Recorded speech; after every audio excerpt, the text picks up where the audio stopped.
ఓం శ్రీ గణేశాయ నమః. శ్రీ గణేశ పురాణం 86వ అధ్యాయం. స్కందోపాఖ్యానం. ఓ మునీంద్ర, అలా ఆ నందనయైన పార్వతి గంగా తీరానికి వెంటనే చేరుకున్నది.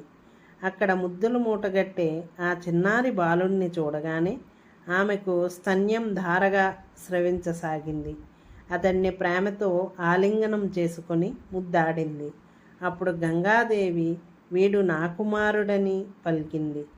అగ్నిహోత్రుడు నా కుమారుడు అని కృత్తికలు వచ్చి, ఓ పార్వతి, ఆ బాలుడు మా గర్భవాసాన జన్మించాడు కనుక మా కుమారుడేనన్నారు. ఇలా అందరూ పరస్పరం వాదులాడుకుంటూ కైలాసంలో ఉన్న పరమేశ్వరుని సన్నిధికి చేరుకున్నారు. అప్పుడు పార్వతీమాత ముద్దులు మూటకట్టే ఆ సన్ముఖుడిని ముందుగా తన చంకనెత్తుకుని కైలాసంలోకి ప్రవేశించింది. అప్పుడు ఆ పరమశివుడు ఆ బాలుణ్ణి తన తొడపై కూర్చుండవేసుకుని మంత్రపూర్వకంగా అతడి తలను ఆగ్రానించి పరమ సంతోషాన్ని పొందాడు. అప్పుడు అగ్ని కృత్తికలు గంగా శంకరునికి భక్తితో ప్రణమిల్లి తమ తమ లోకాలకు వెళ్ళిపోయారు. అప్పుడు శివుడు పరమేష్టిని దేవగురువైన బృహస్పతిని రావించి ఆ బాలకునికి నామకరణం చేయవలసిందని వారిరువురూ ఇలా ఆజ్ఞాపించారు. ఓ శంకర, ఈ బాలకుడు కార్తీక మాసంలో జన్మించాడు గనుక కార్తికేయుడన్న నామం ఇతడికి సార్థకమైనది. పార్వతీనందనుడని శరద్వీపమున రెల్లు దుబ్బుల మొదట్లో జన్మించాడు గనుక సరజన్ముడని, కృత్తికల వలన జన్మించాడు కనుక కార్తికేయుడని, ఆర్గురు తల్లుల బిడ్డడవటం చేత షాన్మాతురుడని పిలువబడతాడు. అంతేకాదు, ఈతని వల్లనే తారకాసురుడు వధించబడతాడు. ఓ శంకర, అందుచేత తారక్చిత్తని, 6 ముఖాలుండటం చేత షడాననుడని, దేవసేనలకు అధ్యక్షుడు కాగలడు గనుక సేనానీయని, నీ రేతస్సు 3 సార్లు స్కన్నమవటం, మార్పు చెందటం, స్థానానంతరం చెందటం చేత స్కందుడని పిలువబడతాడు. ఇలా వారు ముగ్గురు సంభాషించుకుంటుండగా ఇంద్రాది దేవతలు అక్కడికి వచ్చి ఆ దివ్య బాలకుడిని చూసి పరమానందభరితులై అతన్ని పూజించి స్తుతించారు. దివ్య పరిమళాలు సర్వత్రా వ్యాపించాయి. దేవదుందుభులు మారుమ్రోగాయి.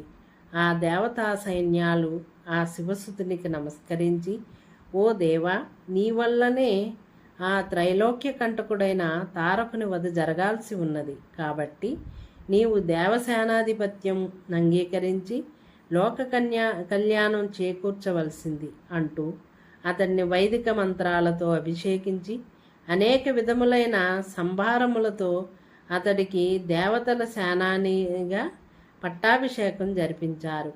ఆ తరువాత దేవతలు అనుజ్ఞను గైకొని తమ తమ నెలవులకు వెళ్ళిపోయారు. అప్పుడు ఋషులు యథాపూర్వకంగా తన తపశ్చర్యను కొనసాగించారు. సేనాధ్యక్షుడు సమర్థుడై ఉండగా మనకేమి కొదవా అనుకుని నిర్భయంగా తమ కార్యములు నెరవేర్చుకోసాగారు. ఆ సన్ముఖుడు కూడా శుక్లపక్ష చంద్రునిలా దినదిన ప్రవర్ధమానుడవసాగాడు. ఒకనాడు తన బాల్య చాపల్యంతో చంద్రుణ్ణి పట్టుకుందామని అంతరిక్షంలోకి ఎగిరాడు. అప్పుడు బ్రహ్మ, నాయనా, ఇటువంటి సాహస కృత్యాలు ఎన్నడూ చేయకు అంటూ వారించాడు.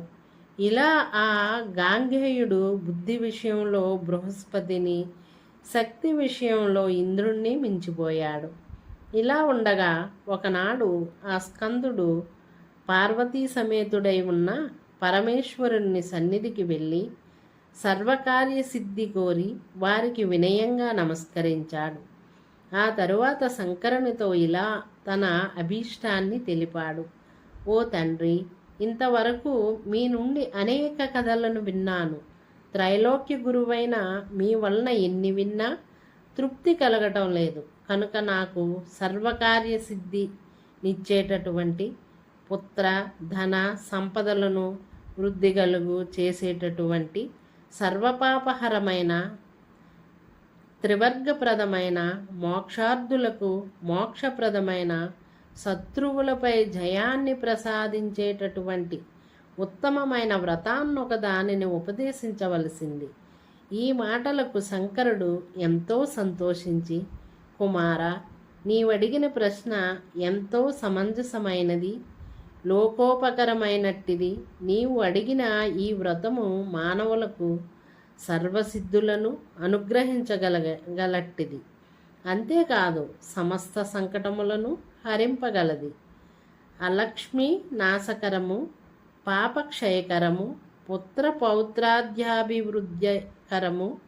ఇది ఘననాథునికి పరమ సంతోషకరమైనట్టిది. ఎవరైతే ఈ వ్రతాన్ని శ్రద్ధాభక్తులతో అనుష్ఠిస్తారో అట్టి వారు త్రైలోక్య పూజ్యులవుతారు. వారికి త్రిమూర్తులకు ఉన్నట్టి సృష్టి స్థితి లయములు చేయగల కార్య సామర్థ్యం లభిస్తుంది. అట్టి వారు అమితమైన పరాక్రమోపేతులై శత్రువుల గుండెల్లో నిద్రిస్తారు.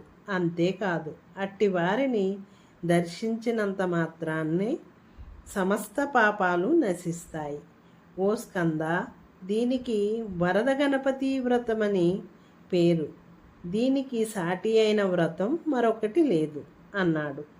అప్పుడు ఆ కుమారస్వామి తిరిగి, ఓ దేవా, ఇంతటి అమోఘమైన ఈ వ్రతమహాత్యమును గురించి విస్తరించి తెలుపవలసింది. అంతేకాదు ఈ వ్రతాన్ని ఏ రోజున ప్రారంభించాలి, దీని విధి విధానం ఏమిటి, దీని వలన కలిగే ఫలం ఎలాంటిది, ఇంతకు ముందెవరు దీనిని ఆచరించారు, వారు ఎలాంటి ఫలం పొందారు, ఈ వివరం అంతటిని నాపై నీకు అనుగ్రహం ఉన్నచో విస్తారంగా చెప్పవలసింది. సర్వలోకములకు ఉపకారం జరిగేలా ఈ వ్రత ప్రసిద్ధి కోసం విధానమంతా చక్కగా వివరించగోరుతాను అంటూ శంకరుణ్ణి ప్రార్థించాడు. ఇది శ్రీ గణేశ పురాణం ఉపాసనాఖండంలోని స్కందోపాఖ్యానం అనే 86వ అధ్యాయం సంపూర్ణం. ఓం శ్రీ గణేశాయ నమః.